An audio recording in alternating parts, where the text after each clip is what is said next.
Tere, mina olen Dan Top Autost. Täna räägime auto juhiabisüsteemidest ja nende kasutamisest talvel. Tänapäeva autod on varustatud erinevate juhiabisüsteemidega. Olulisemad juhiabisüsteemid on adaptiivsed püsikiirushoidjad, mis lisaks sellele, et nad jälgivad eest liiklust, ka pidurdavad lõpuni. Näiteks seda on mugav kasutada linnas ummiku assistendina. Lisaks sellele on olemas pimenurgaandurid, risti tagumist liiklust jälgivad andurid.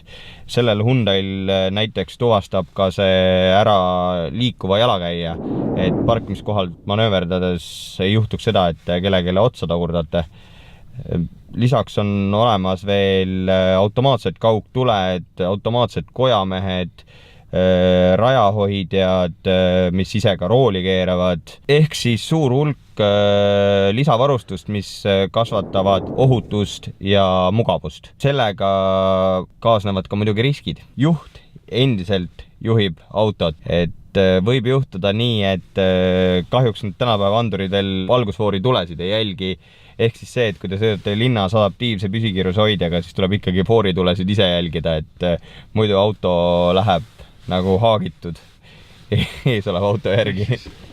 Autot tuleb regulaarselt pesta, et andurid saaksid oma tööd korrektselt teha. Sellel konkreetsel Hyundail töötab avarii ennetussüsteem ja automaatne püsikiiruse hoidja sama anduri pealt.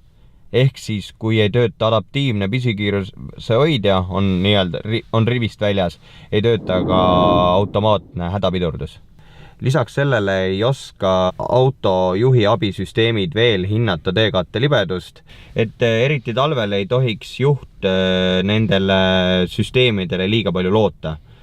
Näiteks tihedas lumesajus ei pruugi adaptiivse püsikiiruse andur oma tööd teha, ja tuvastada eesolevat autot või selle kiirust.